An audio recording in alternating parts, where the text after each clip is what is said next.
It's easy to get lost. This is The Revenue Maze, and I'm Valerie Cobb.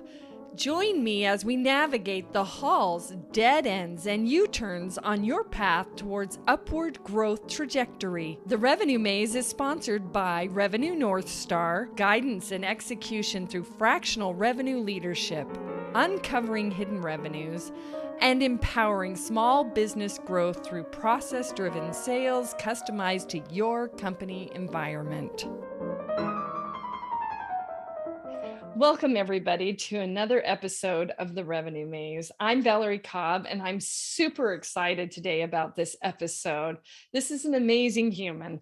She has consulted with 30, count it, 30 of the Fortune 500 companies. Now, that is amazing in and of itself. She's had over 30 years business experience. And on top of that, she approaches every challenge with passion. And you'll get that through this episode. That's amazing. But now here's the crux. She's very humble, but I want to say I'm sitting at the feet of a master.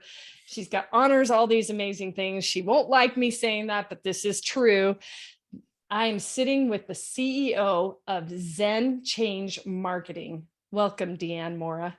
Thank you so much, Valerie. It's great to be here. I'm glad so much to have you on this show.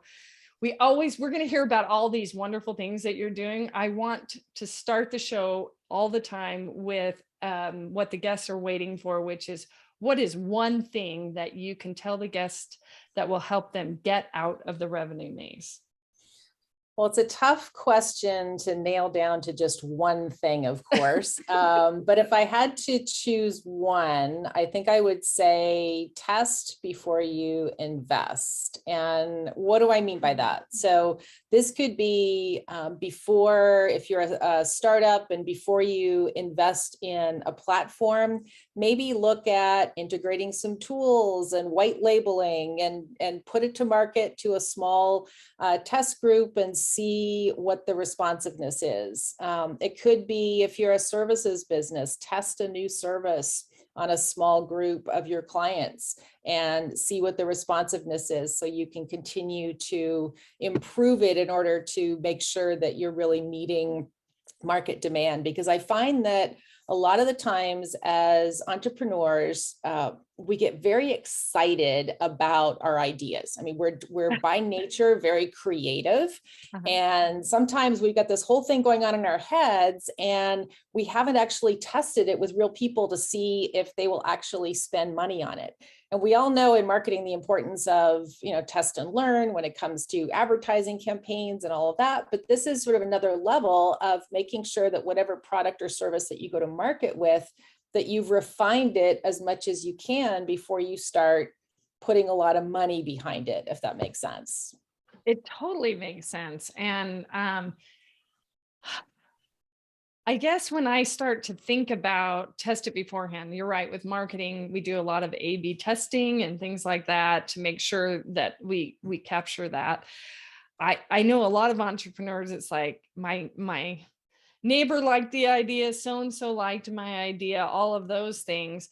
But give us an example a little bit of sample size or how you would test that first. Like what, because that's very open, right? It's like some people think 5 people said it's a good idea, therefore I've tested it, we're moving on, right? And well, it is, and it's more of, I like to think of it more like a mindset than a specific algorithm. So taking like completely out of the context of business, let me, you were talking about in the intro about my Fortune 500 experience. And one of the things that happens a lot when you work in consulting for a big firm is you move around a lot.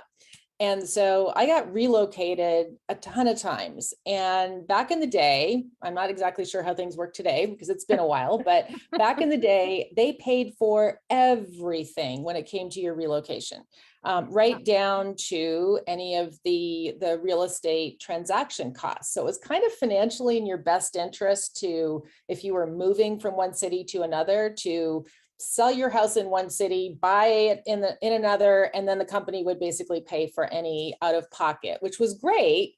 But what would happen to me a lot anyway, because I was moving sight unseen to a number of different cities, is I would tour around with a realtor and rely on their expertise, find something, think, yeah, this is nice, and buy it. And then invariably, I would move in and a few months later think, yeah, but there was this other really cute neighborhood that I kind of would have wished that I had known about and maybe bought there instead.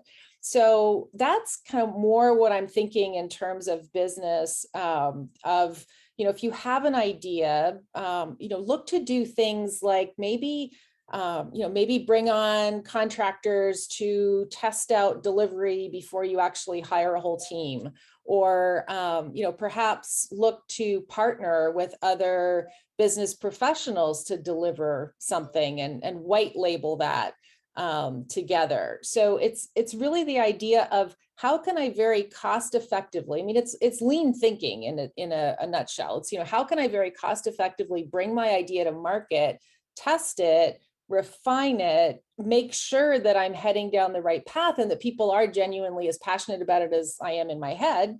And then you can look at putting some money and some marketing behind it. Yeah.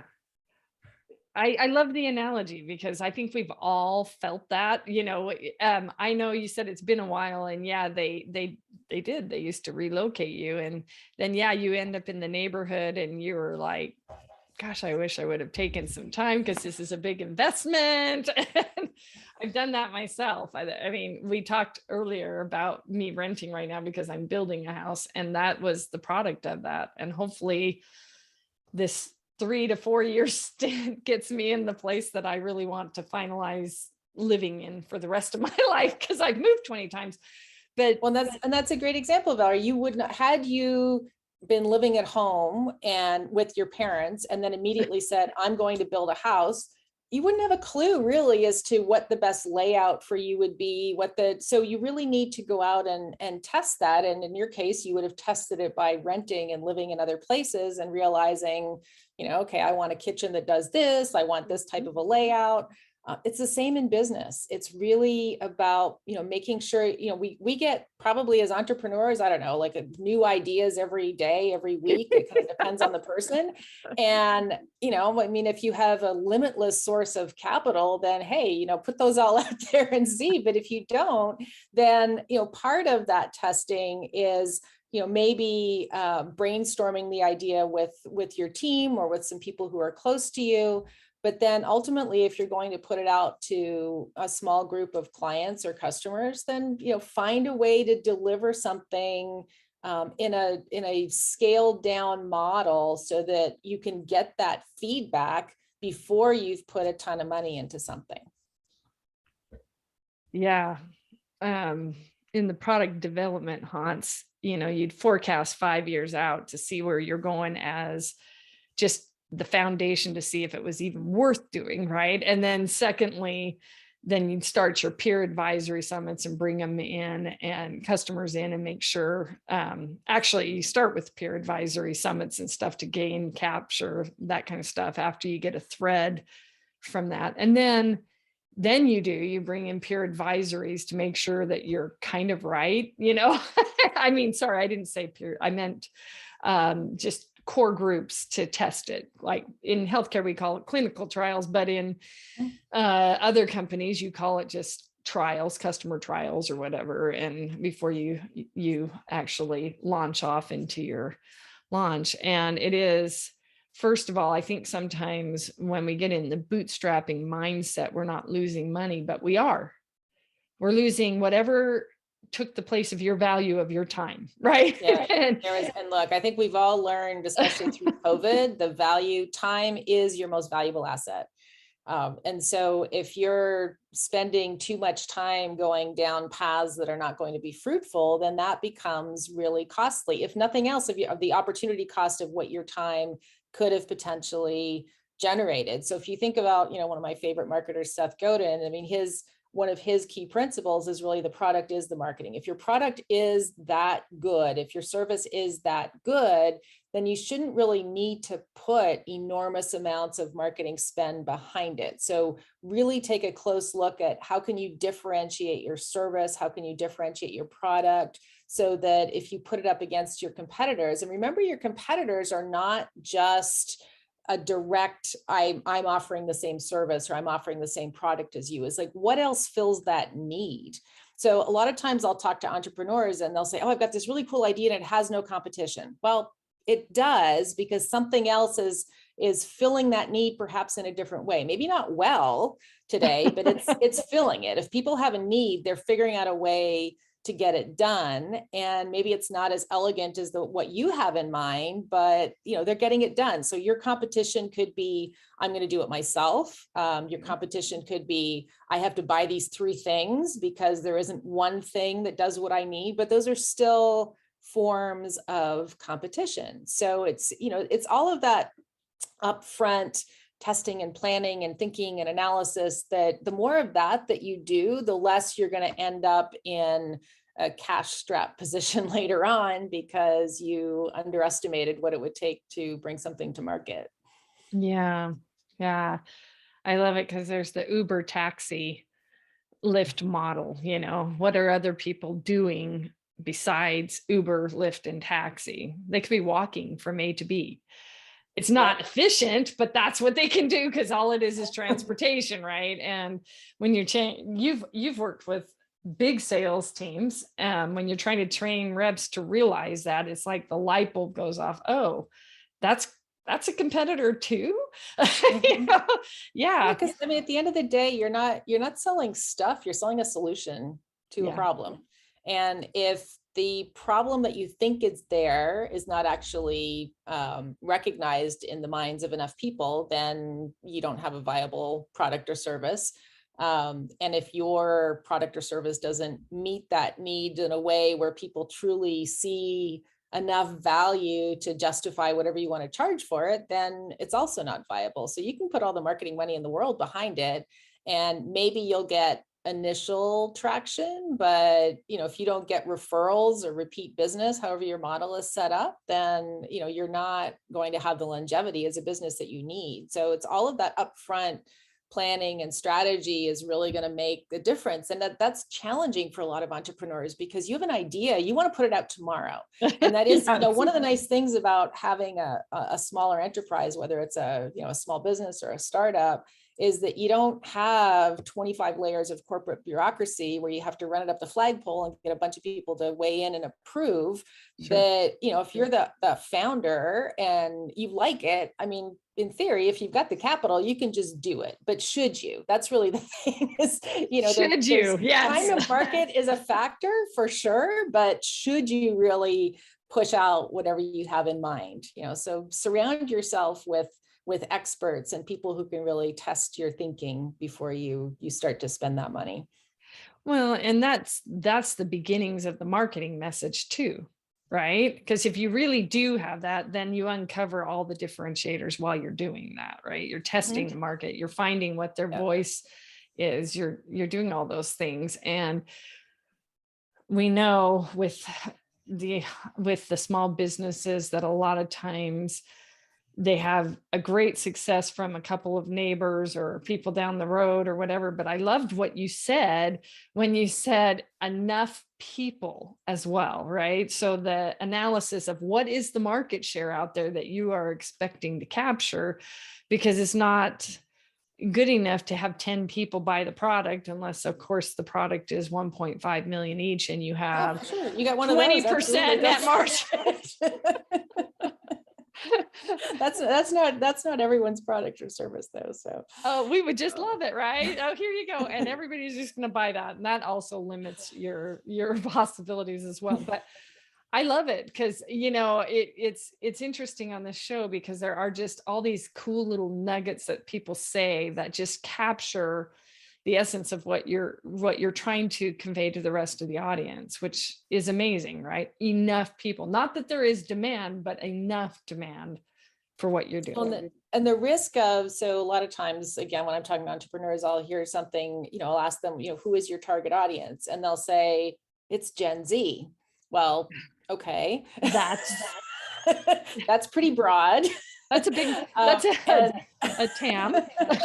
and that's another risk is, the broader that you go, then, you're that much less attractive. So what if you're really looking to solve the needs of a target audience, you really need to get inside the heads of your target audience, which means you need to define them perhaps more narrowly than you might expect, because you need to understand, what are their emotional buying triggers? Like, what is going to make them, maybe you've got something that's really cool, but what's going to make somebody actually take out their credit card and buy it? And, so there's this, and sometimes we take out our credit card and we buy, crazy stuff that we really don't need, but it's because it fulfilled an emotional need for us. It's made us feel cool. It made us feel interesting. It made us feel smart. It made us feel funny, whatever that emotional need that it fulfilled. And those are perfectly valid. So it's not like you necessarily have to solve world hunger to launch a business. But you do need to understand your target audience in sufficient detail to be able to identify how are you going to meet that need. And then that comes out in your story. So how you're describing your product and service, the words you use, the imagery you use, all of that is marketing. And the more you understand who you're selling to, then the more that message is going to resonate. Because, realistically, these days, if you launch a website, somebody's going to go to your website. You've got 3 seconds to capture their attention to figure out whether they're going to scroll or they're going to be gone. And then if they do decide to hang out for a couple more seconds and scroll, then whatever it is that you're going to tell them has to be compelling enough that they look at that message and go, oh, you get me. And this is something that really will solve a problem that I have. So how can you make someone feel like you get me unless you really understand that target persona? And you could have multiple personas, but your message needs to be very clearly directed at them. Yeah. I mean, so we talk about even just like cultural, I think Wendy Pease was on the podcast and we were talking about the cultural dialect or language within that to capture who you're talking to. So she does a lot of translation services, and she was talking about Google Translate versus, for marketing, Google Translate versus actually translation efforts. And we'd always, what flies in the UK doesn't fly even in Australia or here, right? We use different terms, everything. We calendar, they diary, we do, and people buy from people they like, right? And part of that, getting over the 20 to 50 points of familiarity, means that they won't even get past the first point of familiarity if you aren't speaking their language. And I'm not talking English, French, whatever. And I know you speak tons of languages, but the reality is what you're saying is exactly right. People want to feel at home when they hit your website. They want to feel at home when they talk to a sales rep. They want to feel like they are unique and human, not a number, right? And Yep, I love that. That's awesome. Yeah. 100%. And all that, again, that's part of your strategy, right? Yeah. So, if you, just because you think what you're developing is cool, you may not be your entire target audience. So, and that's something else to keep in mind, that when you're asking people what they think, they might not be your target audience either. So, in some cases, you have to take their feedback sometimes with a grain of salt, because maybe they don't get your target audience and you do, and that's perfectly fine. But the more that you understand them, the better. So going through that upfront strategy exercise is really, really, really critical. I am curious, Deanne, how long do you, just let's say it's like a a product that they're going to go to launch, and maybe it's $1 million a year at first or whatever. And I know it's a broad category, but I think that also people underestimate the time it takes to build a strategy. What, in your estimation, is how long it's going to take to build that strategy? Because first you have to have the strategy, then you got to go to the people and do all the questioning and all of that. How long does that usually take in your experience? Well, I mean, it's one of those really big consulting terms of it depends. Yeah, but it it really does. does. I mean, so part of the time really depends on how much knowledge and information is already in the heads of the people who are working on your team. So this is where, a lot of times if I'm working with a startup, we'll start in with a workshop with them, and we'll bring those leaders together. And we basically try to get out from them, what they think of the target audience and the strategy and the key elements of the message and positioning against competitors and all of those things that can then help you to build out that roadmap of what needs to happen next. So in some cases, depending on the scale of what you're doing, you may have enough knowledge in the room. In other cases, you don't. And it's in those cases you don't, where then the it depends part is, okay, how am I going to go and get that information? Am I doing research? Am I doing, am I bringing in some potential clients or customers? Am I, maybe I'm building a platform and I'm actually going to partner with a couple of customers to build that platform and make some sort of a deal with them, so that in exchange for their time and helping me to refine what it is that I'm creating, that, maybe they get it for free for the first year or whatever the particular solution is. But so, in cases like that, you could actually start developing fairly quickly if you have that partner that you could develop with. One of the large corporate companies that I worked with many years ago did that every single time they had a release of their software. It was a business intelligence software. They would partner with a client, and that client would help fund that release because it was in their best interest. They knew that they were going to very quickly get the benefits, and they also could kind of shape it the way that made sense. The balance, of course, is you can't shape it so much in the direction of one client that it's not marketable for everybody, but that can be a viable strategy that would allow you to get to market more quickly. Or you could look at breaking it down into pieces. I'm a big fan of that. How can you phase out what it is that you're trying to launch so that maybe you can start actually generating revenue sooner from the first piece of whatever that solution is, and use that to help fund the subsequent phases. So maybe it doesn't, that old expression about, perfect is the enemy of the good. So, it doesn't always have to be 100% perfect. I mean, it can't be crap, or it's going to, tarnish your reputation. But, there are people who are excited to get in on a beta of something, if the benefits are there. So that's always an option. So there's, I hate to do that. It depends, but there's so many variables in terms of the time. It could be, weeks to months to years, depending on what the groundwork is that you have to put in place. It was a broad question. Actually, it was probably a dumb question on my part, because it also depends on the industry. It also, because when I started, how long is it going to take to bring a new drug to market? That's the regulatory layer. So that's a whole other question. Yeah, that's a whole other question. I think the thing I was trying to point out a little bit is a lot of people underestimate the strategy portion and how much time it takes to do that, right? So in software and some of those things, that's going to be faster than heavy equipment. That's going to be faster than Volvo developing a car, right? We did a product launch in heavy equipment, and everybody was like, wow, that's so fast. And it was 2.5 years. Right.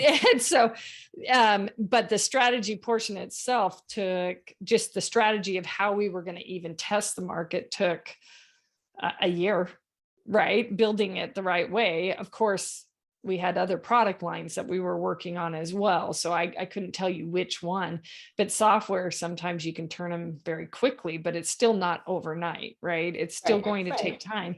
And those who don't map out the strategy, the things that you have step by step, this is what we're going to do. This is what says that this is accepted, whether you're using stage gate processes or whatever you're trying to do, right? If they don't map it out properly, then they waste time too on top of it. And that's, I was just trying to reinforce what you were saying with it and make sure that people understand that this is not a day usually. No. I mean, it could be a day if you're launching a service, all the people are already in your company that would be able to deliver it, and all the minds are already in the room, and you just need to, basically bring everybody together, and, somebody's in advance of that done some research, and you kind of pull it all together and crank it out. So, I mean, there are some quick turn things you can do, but again, so many, it depends. But, your point about the cost of making mistakes is very well taken, because if you think of strategy as a series of paths, you can go as far as you want down any given path, but the further you go, the more expensive it is to back up and then go down another path. So, that time up front, as frustrating as it can feel, can save you a lot of time and money of heading down the wrong path.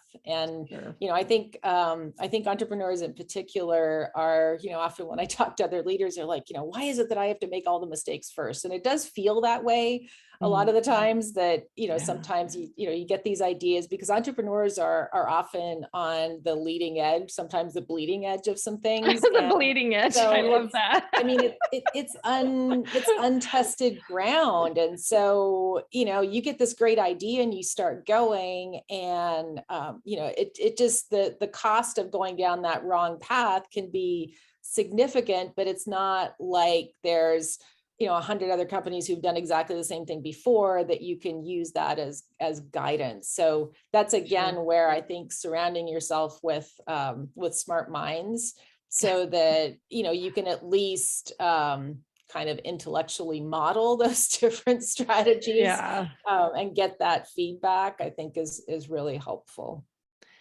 I love that. Now, it's great advice to the listeners. How did you get to all this? I mean, 30 of the Fortune 500s. Now you're doing ZenChange Marketing. And I'm just trying to figure out, was this just kind of led you down this road? What you're very passionate about it. And we get that. And it is solving challenges. So let the listeners know how you kind of got here. Well, I guess it was a little bit of a winding path. I mean, going into corporate America, doing consulting, getting to see the world, and just engage with leaders from all different cultures, I think was just incredibly, you can't get that kind of knowledge in school. I mean, I have the business undergrad at an MBA, but I couldn't possibly have taught me all that I actually learned in the field. And you ask about some of the, we're not talking about age. Exactly. I'm like, I started when I was 10, but you're not going to get that kind of information from a textbook, or even from talking to, educators who've been there. I mean, some things you just have to do. I talk about making mistakes, because even working with Fortune 500 companies, I mean, they make a lot of mistakes. Yes. They head down the wrong path more often than you might expect. And going through some of those experiences and just feeling what that feels like is incredibly educational. And it, was a wonderful experience. I really don't regret a moment of it. Ironically, when I first was in my undergrad, I was tapped by one of the professors in the business school to lead the small business consulting program. Oh. And this was a really interesting program where we would basically deliver consulting services for free for little entrepreneurs in the area. And it was some of the most fun that I think I've had. It was everything from somebody showing up with you'd love this, with a shoebox full of receipts, and they kind of need help with getting their books together and figuring out their finances, to somebody who, they need help with a marketing plan. They need some financial input. I mean, just all sorts of things that we would do for them. And it was really a lot of fun. So that was, I kind of tucked that away and then went off and did my stint in corporate, which was rather lengthy. But at some point, you really start to, I was traveling all over the world. I was, at the point where I had a young daughter. I was away from her all week, and I thought, I did not purposely choose to be away from my daughter. I'm trying to, raise her and be with her and enjoy her. Unfortunately, I know this is going to sound very cliche, but I decided, what, I need to do something more local. And at the same time, I also wanted to make sure that whatever I was doing, that I had more impact, because sometimes when you're working in a large corporation, it's hard to turn big ships around. It takes time. And there was so many times where I would just see what needed to be done. And, you talk to clients and you knew what needed to be done, but there was just so many layers of process and control in order to make those changes that it gets a little frustrating after a while. And so I thought, I think what I would like to do, I've seen things work at scale. I want to now take that experience and I'm going to launch something where I can help other entrepreneurs to scale, use that expertise, but also do it in a way where I can be more connected directly to make those changes. And that is one of the beautiful things I think about, startups and small business, is that, if you're the owner, you can make the change. If you're, maybe you're a startup and you have investors that you need to consult with, but typically, if you've chosen the right investors, the right advisory board, they're going to have a mind for being nimble. And that's really the whole purpose. And so, you're going to be able to make those changes and, nibble away at the market share of those big companies that just couldn't get there in time. One of the companies that I worked for, back in the day, a technology company, we were actually trying to do business with one particular area of the federal government of Canada, which is where I'm originally from. Oh, okay. And just being with it, having such a large company that had so many layers of costs that had to go into all of our pricing, because everyone, you kind of peanut butter the corporate overhead, just made us not competitive for this particular segment. And so, I was part of an organization that actually spun off from that company, behaved as a funded startup, and was able to then go and get those contracts.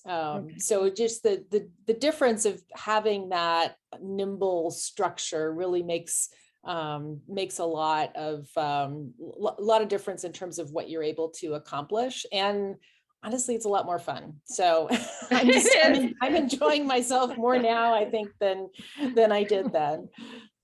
Yeah, making the difference. It's kind of what some of us thrive for, especially in the environment that workers are in now. A lot of them are complaining because they feel like they're not making a difference. The whole cultural turnarounds, right? And, I have daughters that, they want to be passionate about what they're doing. And if they don't see enough, everybody, if you don't see, it doesn't mean that you want to be rewarded openly, but you want to feel like you're helping somehow, right? And making that difference versus walk through the door, do the same thing every single day. You see the uprise in the work from anywhere groups, you see the uprise in the fractional markets because of it. You just see a lot of people wanting to make a difference in something. I think that's what's kind of going on, even with the onslaught of social media. Yeah, we see all the political environments across the globe now that we didn't see before. But at the same token, we have also seen in globalization what people really want to do, how they work, why they want to work that way, right? And so with what you're doing, it totally makes sense. And now that you say Canada, I was like, I know you speak, let's see, Portuguese, was it, or did I get it wrong already? No, that's right. And English, French, French. Portuguese, yeah. Yeah.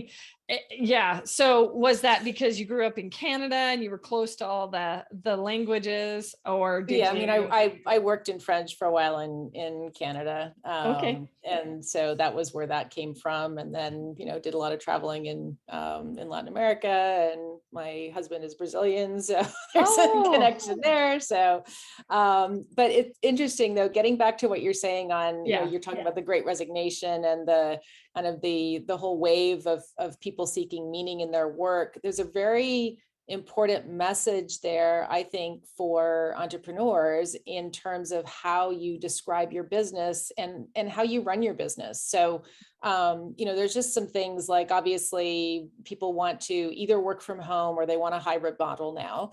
And that's something that, we need to accommodate, and even more creative models. So we switched at ZenChange to a 4-day compressed work week, because that's something that the team felt like they could be more productive if they had that extra day off. And, I think it's been a great move for us as well. And we're all virtual. We were virtual and on Zoom before Zoom was cool, I like to say, but, but I mean, we've seen some shifts. And so, if you're, if you're running a business, you really need to think about, how am I describing what I do, what our company offers, in a way that, that my target audience is going to resonate with, knowing that they're looking for meaning, they want to make a difference. People are really thinking about, where they are spending their money and whether that's the type of company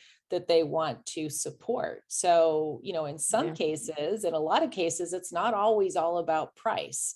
It's about impact, it's about meaning. And so, I like to think of our company as being like the wind beneath the wings of businesses that are trying to make a difference in the world. And, you could be an attorney making a difference in the world. You could be helping people in that regard, but doing something that is doing good, and having that choice. And I think that's one of the other beautiful things about having your own business, is that you get to choose who you work with. It may not feel that way at the beginning when you're first starting and you're, desperate for revenue, but, you will reach a point where you can choose the clients that you want to work with. And if they don't have similar values that you support, you can say no.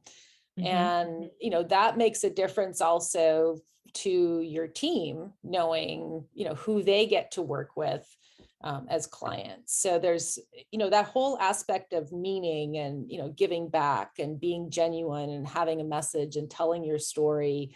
Those are critically important pieces to your marketing strategy these days. And I think we've seen that escalate even more since COVID, where a lot of people have really done this soul searching reflection of, what do I want to do for a living? Or, how do I want to live my life? And, that's why we're seeing, I think, so much of a shift happening in the workforce. And that's being reflected as well in the economics of just how people want to spend their disposable income as well. So also really good factors. And I'm going back to the product or the service is the most important part of your marketing.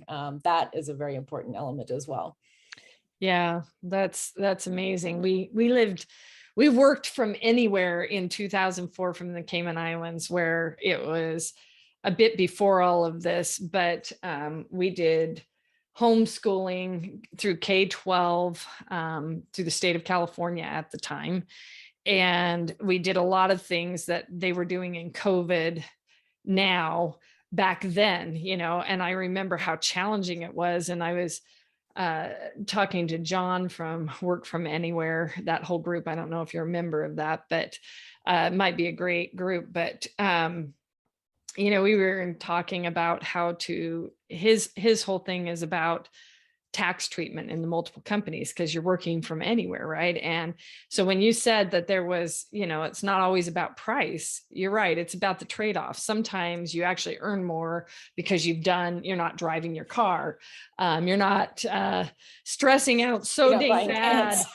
Yeah. And even health benefits. I was posting on Michelle Lederman's, she wrote The Connector's Advantage. I saw that you are associated with BNI and stuff like that. And just the health benefits for some of the things, if you can connect, but be in your own space and it just seems like a great way to go. And I applaud that you guys have been doing that since before Zoom is a thing. I love that a fellow sister uses that term, right? Because you've lived it, you've walked it, right? And I think that that's super important for this new regime that's coming through. I think the Great Resignation is being addressed, but not at the same time. I think that a lot of people are burying their heads and just going, well, why are we having these shortages? Why are we having, and really it is the cultural shift that we need to be working on, and not so much, well, obviously I'm opinionated, but no, I mean, it's the relatability too. I mean, I think, not to overly generalize, but people who grew up in my generation at the time, you tended to work for decades for the same company. You worked your butt off. You didn't ask for more. You were looking for, you really wanted to show your company what you could do, what you could accomplish. And you just put your whole heart and soul into your career, and often sacrificed your personal life as a result.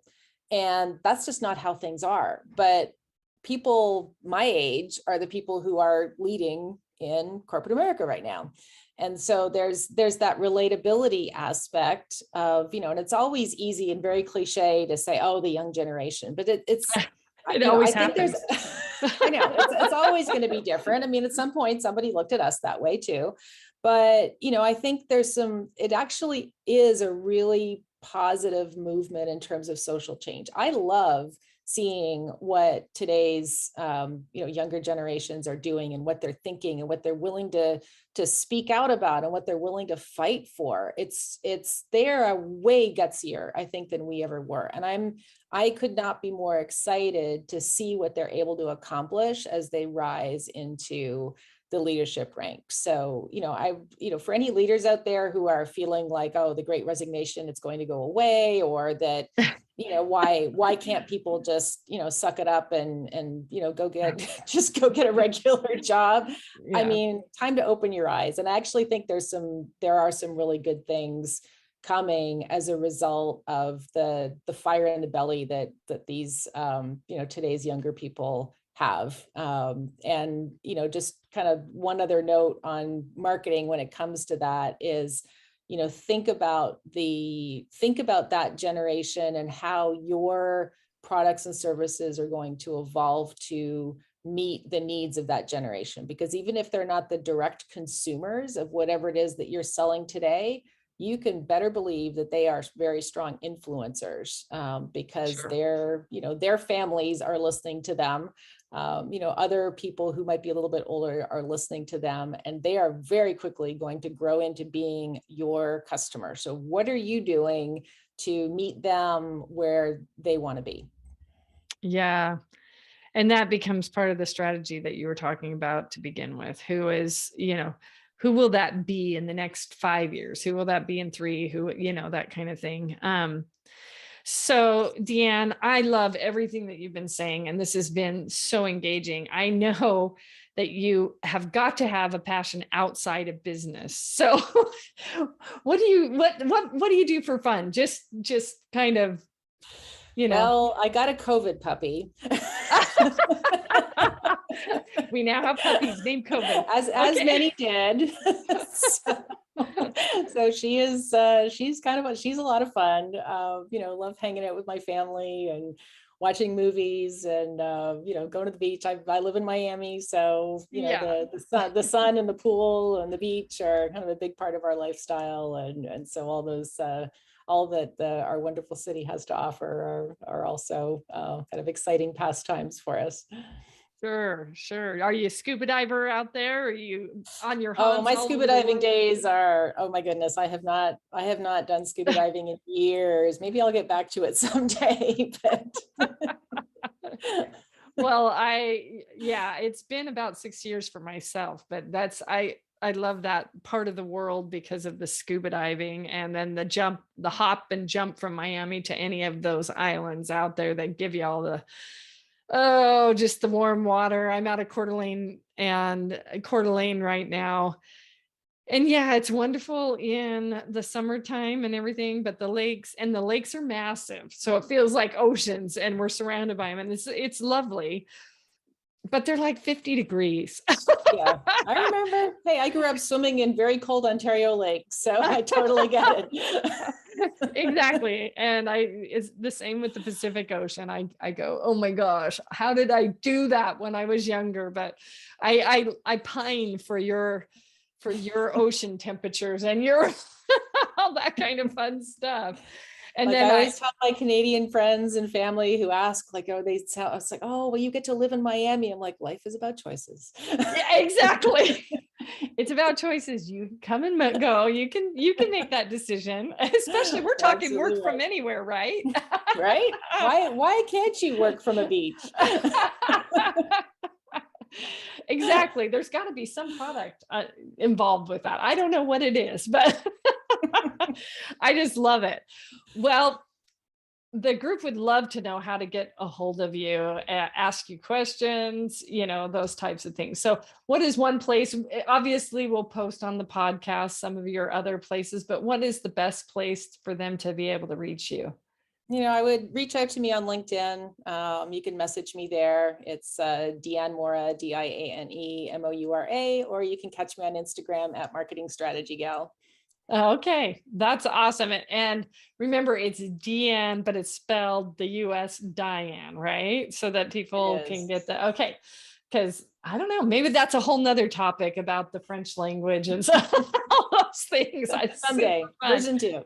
That version 2. Yeah. Anyway, that's awesome. So, anyways, thank you so much, Deanne, for being on the show. And thank you to all the guests who are listening at this time.